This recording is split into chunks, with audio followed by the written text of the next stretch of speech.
Hello Internet, welcome back to our Cataclysm Dark Days Ahead series. In the last episode we explored a survivor basement. We really did not find anything terribly impressive here. We were hoping to find some guns, and we did, but they're not really the things that we want. So we headed down to the police station we've been approaching for a couple of episodes, and we began to clear it out. Again, not really anything interesting. We are going to be breaking probably in this episode into the armory and into the evidence locker, which should give us hopefully something interesting or unique that we haven't seen before. And then as we were heading back to our vehicle to pick up our jackhammer, we came across a yug, and this is the first time I think probably ever in my content that we've come across them, so we're going to talk about them and deal with this now. So everyone, welcome back. Yeah, so we have a yug here. This is a creature you don't see very often. Oh, and my log, someone had asked on Discord about me showing my calorie log, which I couldn't figure out how to do, so I'm not sure where exactly the output for this came from, but yeah, that was me debugging, trying to find my calorie log. But anyway, and I did find it, and we talked about it.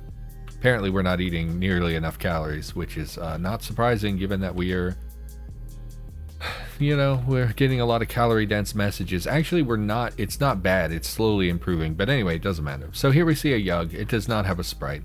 I don't think we read their description in the last episode, so let's do that now. This is a huge, slimy, worm-like creature. Its pale, flattened head drips in oily mucus as it breaches the ground, searching for prey. Its pinkish mouth opens and closes, revealing long fangs glistening with ropey strands of saliva, which leave smoldering stains wherever they drip. The mere sight of its putrid, whitish visage, that's a hard thing to say in succession, is enough to loose prehistoric terrors within the darkest recesses of your mind. Oh, that's a mouthful. Okay. So this is a yug. I don't think I've seen one in our playthrough ever before. They have one thing going for them. So I guess they're worms, which I did not know they were worms. So I'm guessing it can't actually cross the sidewalk here. But it's interesting that it's going into the house, because you would think it would not be able to tremor into the house either. But anyway, their main claim to fame is that they shoot darts, and when they shoot darts, they hit you, and if they hit you, they mutate you, or they have a chance to mutate you, or however that works. We could exploit that in hopes of finding some mutations. I'm going to go ahead and say that that's probably a really bad idea, since we don't have any kind of purifier or anything, and I don't know the range on that, so we're just going to shoot this guy. I don't anticipate it being a problem. Oh, and we can see the dirt mounds where it has gone, and it clearly is able to cross underneath the black fault, or the asphalt. How did you get in there? Unless it came through the garage, which I think, because we can see pits in there. It's really interesting, because you would think it wouldn't be able to come through a concrete floor. So my guess is that they can, in fact, go through sidewalks and roads. So we need to move forward with the assumption that it can get to us, and it can see us. Now we have the M4 out. So we're going to it disappeared, so it buried underground. I'm a little scared where it's going to pop up. Okay, we see it again. Where did you pop up? Okay. So you don't seem to be coming at me, which makes me think you can't cross. And at this range, we can't even shoot at you. What is because I'm wielding a jackhammer. That makes sense. Drop the jackhammer. Wield the M4. That's a terrible thing that we almost got ourselves in trouble thinking, we had our gun out. And we only have 3 rounds in it, so we'll reload. The yug has disappeared again. I don't know what the range on their attack is, so we're going to wait for it to pop up. And we're just not going to approach you because they have... Okay, mouse scrolling. Because they have that ability to mutate us. And I don't really want that to happen when I have no control. And it disappeared again. This is going to make this difficult. So we're just going to wait. And I think because it's so fast, it just keeps disappearing every 3 or 4 turns. It's really interesting too, because we were up here, we looted this corpse in the previous episode. Maybe I don't kill it. If it can't cross sidewalk... Oh, I see. So there's no sidewalk up here, so it would be able to just travel through the forest. So if we were to head north, it would be able to track up there and possibly get to us. But it can't go across this road. So it's very unlikely it would be able to go east towards our house. And then if we look to the west here, as long as we stay away from the tree line, we should be okay. The problem is I'm not going to remember that. I'm going to forget about it and we're going to end up walking up. We're going to need branches or something. And I'm going to walk right up there. What is this? A lumber yard? Also not great because we've seen before have a fair amount of monster density. I'm so hesitant. It appeared for one turn and then disappeared. I don't know where you're getting to. I don't know if they're hostile to zombies. I saw it for a second again. It just, the rate at which it re-burrows is tricky. You're really kind of stuck in that spot, huh? There's just no way I'm going to get to an aim that's going to hit you before you disappear. Yeah. Alright, so I'm just going to leave it alone, I guess. Not really what I want to do. I don't like the idea of leaving it kind of to its own devices because I do feel like it's a dangerous creature that could surprise us, but it doesn't seem to be able to cross over here, so we're just going to ignore that. You hear shuffling? From here or from below? From here. It's pretty weird that there would be a zombie in the sealed up armory or evidence locker. I don't have my melee weapons, so let's just start jackhammering through here. We had 198 spawn, or gas. Okay, stop. Something weird is happening. What is going on here? The flaming eye stares at you. You throw up heavily. Uh-huh. So now we have a flaming eye. The helpless dog disappears. You no longer feel nauseated. The hunting horror burns horribly in the sunlight. It melts away. You no longer feel nauseated. Now we see a flying polyp. So I guess our run is about to end. It never warned me that there's a flaming eye nearby. I did not see that. It didn't pop up anywhere. I think it's just going to summon a bunch of crap and we're going to die. I think we now have the... What's it called? Not teleportitis. I'm thinking of NetHack. What is... Teleglow? Is that what it's called? When the eye looks at you, you get teleglow. It gives a bunch of different effects or something like that. So I don't know what the helpless dog is about. I don't know what the hunting horror is about. I don't really understand why it didn't... I did hit ignore, but I also feel like you should maybe, you know, skip that when you suddenly see something you've never seen before. Like, you know, I ignored the... what is this thing? The Yug. I ignored the Yug, but why would it then ignore other creatures? I don't understand that. Alright, well, we have a flying polyp. They're very, very fast. Someone said if they get into melee, it's basically the end of your run. I don't know why that is. We looked at these I did mission guides for the hub. And then when I dealt with them in the hub mission guides, I hit them once and they would just disappear. Or sometimes they would fly at me and disappear, and then that was it. I never saw them again. So I don't know what their deal is.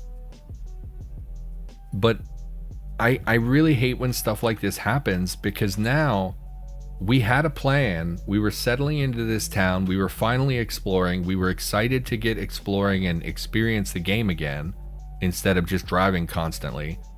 And then we get an enemy that basically is like, well, now it's time to leave forever and never come back. And it's just such a negative experience to have that happen. So the polyp does not seem to have noticed me. We're going to just slip back to our car. I don't know where the flaming eye came from. I don't know. I didn't see it at all. I don't know what is going on. We're just going to leave. Yug emerges from the pavement. Oh, so you can go on the pavement. Why weren't you ever coming at me? I don't know what their deal is. Maybe they have some connection to the flaming eye. I don't know. But we're just going to leave. Obviously, is a horrible place to be. I hate crap like this, man, because we had a plan. we were like, okay, well, we're going to loot the police station, we're going to loot the doctor's office, we're going to go down and loot the bookstores. And now all of that is just gone because of this one enemy. Such a feels bad. All right, why don't we go down towards the bookstores? They're far enough away that I don't expect the flaming eye to be an issue, or the Yug, or the polyps, all that crap all at once. Was something, was like there a Nether house here like that spawns those enemies? Like why are you here? There's nothing here that would hint at like otherworldly creatures being here. We're not near a lab as far as we know. We didn't see any body drops where some of the Nether creatures can spawn or whatever. They wouldn't spawn in a standard house. That would be horrible if someone set it up to where one house just has these horrible monsters in it. The lumber mill wouldn't have them. So where'd they come from? You know? I don't see anything that would that they would come from. All that work we did clearing into that town just to have it ripped away from us. So let's reposition. No sense talking about it. It's just gonna make me angry. It's just such a feels bad. I hate when stuff like that happens. It happens way too much in Cataclysm. Like, I would say every single run we have, at some point we bump into a flaming eye and it's like, well, I either die immediately. Like, didn't our last playthrough end from a flaming eye? I was on the second floor of a building. I went to sleep in a bedroom on the second floor of a building, and when I woke up there was a flaming eye in the room with me, and it had summoned multiple hounds, which are like the super mega awful creatures that, you know, breed and become very, very aggressive and kill you and all that stuff. So like, we immediately died in that bedroom despite having no warning whatsoever that this was going to happen. It just sort of ended our run. We're going to go around the forest. It just makes more sense to approach from further down. I think it would be better to come at it from this angle, because we're going to have to clear the park. We're going to have to clear the pool. And if we come down here and park, we're very close to those two things. And I would like to have a little bit more distance so that if I need to retreat and sleep overnight, I can do that. Plus, we can lead them into the forest if we need to evade them or anything. And that sucks so bad. I was excited to loot the police station and doctor's office, and just gone now. Anyway, let's not dwell on that, because that'll just make me super salty. Hello, Zambi. I'm gonna hit you with my car. So focus on something else. What is this out here, by the way? Just a sign? Is there like a minefield here? Oh, I bet it's a grave. It looks like a grave. Let's stop and have a look at this. Maybe there's an epitaph we can read. It's interesting that it's like a sign. What does it say? Illegible text. Well, you really made a sign for a grave, and instead of giving, I mean, it would have taken you 3 seconds to come up with an epitaph to put here. Why illegible text? Especially because most likely you're not burying corpses in the middle of nowhere prior to the apocalypse, so all of this is presumably in like the last month that we've been playing. This corpse would have been dug and planted, so why would it be illegible? Alright, moving on. Just more stuff doesn't quite make sense. Anyway. Well, the heat wave in real life is breaking in my area. It was consistently like 95 degrees most of the week this week. That's like, I forget already. I think it's like 33 degrees Celsius for those of you who are non-imperialists. So pretty hot, pretty toasty. And of course, this would be a mass grave in the middle of nowhere, just chock full of zombies. So once again, we can't come here. We're just gonna leave. All right, so I tell you what, internet. I really wanted to go to those bookstores. I just hate this sometimes. It just sends me spiraling, because it's like every plan you have, it just falls apart. So the mass grave looks like it's about here. No, it would be a little closer than that. Yeah, I don't know how we deal with that. It's just gonna have like 40 enemies in it, and I don't really want to tediously clear that, and then we have to clear the park and the, I mean, were there libraries in other towns? I do want to raid a library. Literally one of two, and that one is not accessible. Okay, so how do I... Let's look for a bookstore. Okay, obviously these two bookstores. There's one... This was the base we were in originally when we first started exploring. Why would we have not explored? Because it was next to two parks. Of course it is. Of course it is. And those are the only bookstores we've seen. I really want to loot the bookstore. Let's have a look at this grave site. Maybe there are fewer enemies than I think there are. Let's have a look. Let's get close enough so we can see them. Looks like some infighting is going on. Who's fighting who and why? Looks like there may have been an NPC here, or maybe this is generated this way to imply that there was an NPC here. Because we see... In fact, no. This was a pre-generated corpse that has subsequently risen as a zombie. So that's why someone manually placed the shell casings and stuff to make it look like somebody had been fighting out here. Which is fine. I think that that's a nice little touch. So probably about 20 enemies would be my guess if I had to just estimate based on this. Our windshields are broken. So if we hit them with our car, we're going to end up with them in our vehicle. Some of them are tough. I really don't want a devourer getting in my windshield. Or the slavering biter could really cause us a lot of bleeding while we're driving, which would be difficult to manage. The ferals, not really an issue. I believe their thrown rock ability, I think it does 4 damage maximum, and we're of course wearing SWAT armor, which would completely insulate us from that. I mean, assuming they hit the armor, and it doesn't get the what is this, 85%, 95% coverage? Okay, so unless they get that 5% where they miss the armor, it would completely insulate us from their thrown rock attacks. We are wielding our spear so we can melee them as they come, but having 2 broken windshield panels, they're gonna get in our vehicle. What are you? You're a grappler. Also could be an issue. I don't know if they can pull you out if you're wearing a seatbelt. I bet they can, though. I don't really want to clear you. How close are we to the town? Far-ish. Why don't we lure them this direction? So what we'll do, we'll drive close, get all of their attention, hopefully, and then we'll just sort of drive away. And we're going to zigzag so that they have a chance to like keep up with us a little bit. And we're just going to lure them in this direction. Did you make it into my car? No, you didn't. We're just going to go real slow so they can follow us. And we'll try to draw as many of them away as we can. That way it should not be an issue, ideally. Those ferals are pretty quick, huh? Just keep driving in this direction. Weight of the death awaits. Destroys the flaking rock. Oh no, not the flaking rock. We'll double back a little bit just to get, make sure that they can still see us. Okay, I don't want you in my vehicle. So we're just going to drive this way. Oh, I thought I was bleeding, but that's the temperature indicator. We'll just drop down to 4 miles an hour, lure them up this way. And then the issue is we're not going to be able to really go back and check it out and see how many followed us.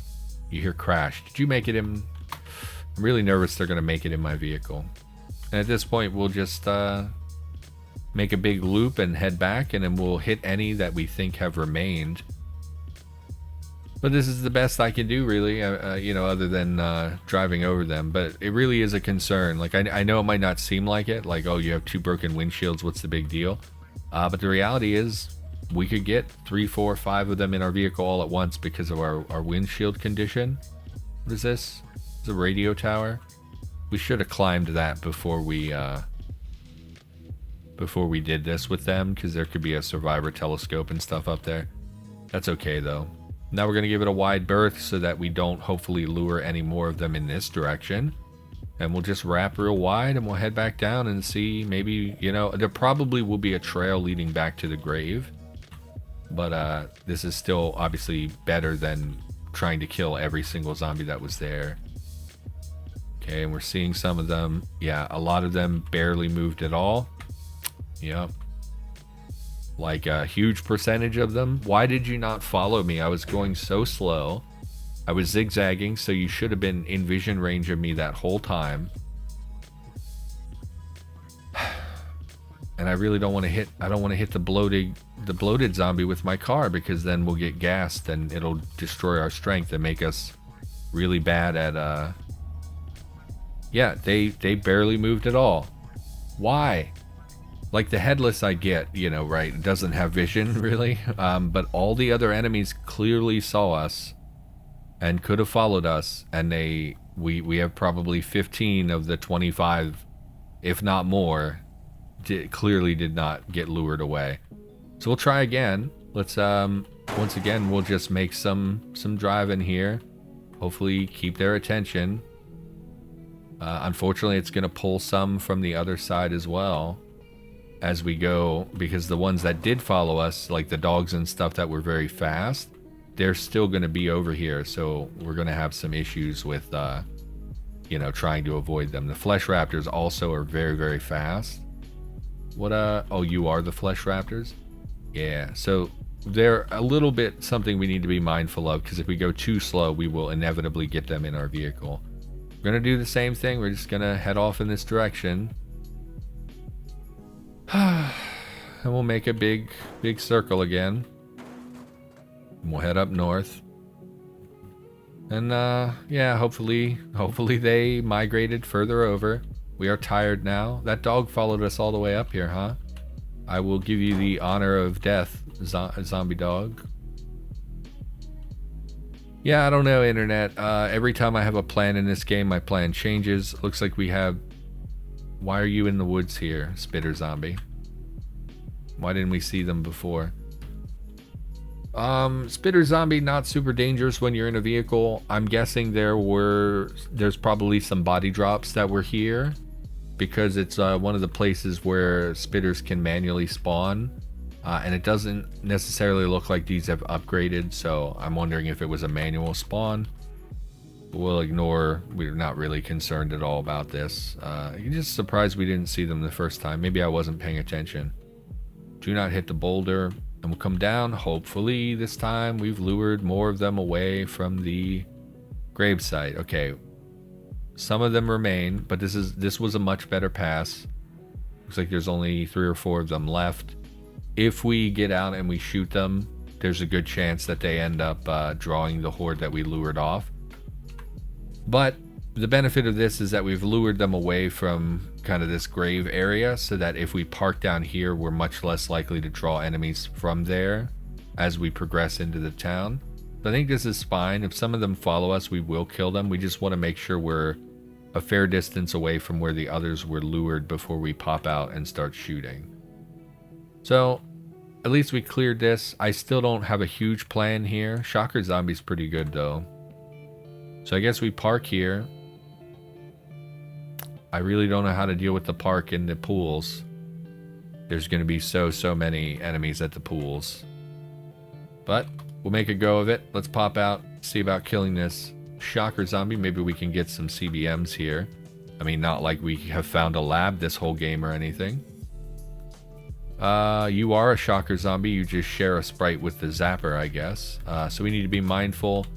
I don't think you're close enough to zap. I think you'll be... I think about here is where you'll be able to shoot electricity. I don't know how the accuracy is at range. Please don't zap me though. I'm very sensitive to electricity. And at this point I think you're too close, so I'm going to back up and let you hopefully bleed to death.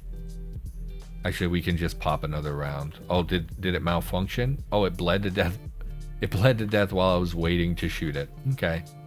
And of course we are shooting on the outskirts of town, which means that we will start drawing enemies from that area, but they should not be any real concern in the open area like this. The main issue we're going to run into is once we get into the town type area, like let's say because we want to go to this bookstore, but we're not going to go inside until we at least clear the park.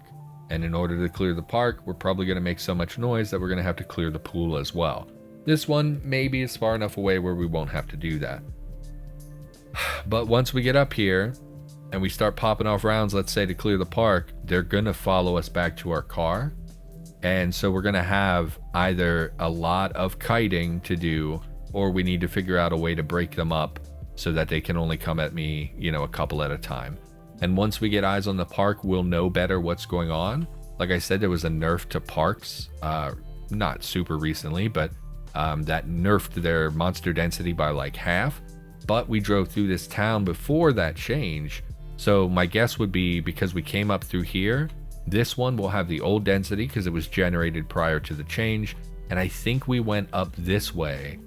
So I don't know if this park was generated. In fact, I can take a look at that. I mean, we're gonna, as of now, my plan is to do this anyway, but we can look in the debug menu to see if this was previously generated. How do I do this? Map editor. Yeah, no, it's fine. We're not gonna actually change anything. Overmap. It's the overmap editor. And then if I try to place a special here, let's just say, I don't know, hospital, it will color code. Oh, my game froze. Oh, there we go. Okay. So what we're seeing here, everything in red has been already generated. So you can see here, this park has already been generated. So the question is, was it generated when I initially drove through the town? Because it looks like it wasn't. It looks like this was my original path as we went through town. And maybe it just got generated as I was driving down here before and then I doubled back. So if that's the case, that would mean it was generated after the changes, which would mean the monster density is lower. That's what we're hoping for. And of course, we're not going to spawn the hospital or anything. We enable achievements. So yeah, it doesn't change our plan or anything like that. We're still going to go up there and look. I just wondered, you know, if I could see, I mean, honestly, exactly what we just saw, which was the clear red path of where we had driven previously. But anyway, I think that's gonna do it for this episode. All in all, just a terrible episode. You know, every time we come across those floating eyes or whatever they're called, it's one of those enemies that I think is just BS. I honestly, I don't like that they're in the game. I think that they're way too powerful because there's really not an effective way to deal with them. And I'm not even opposed to enemies like that are super tough. But the things that it does, like spawning enemies, it just ruins any concept of fun that I had. Because I had a plan, internet, we had a whole plan on what we were going to do up here.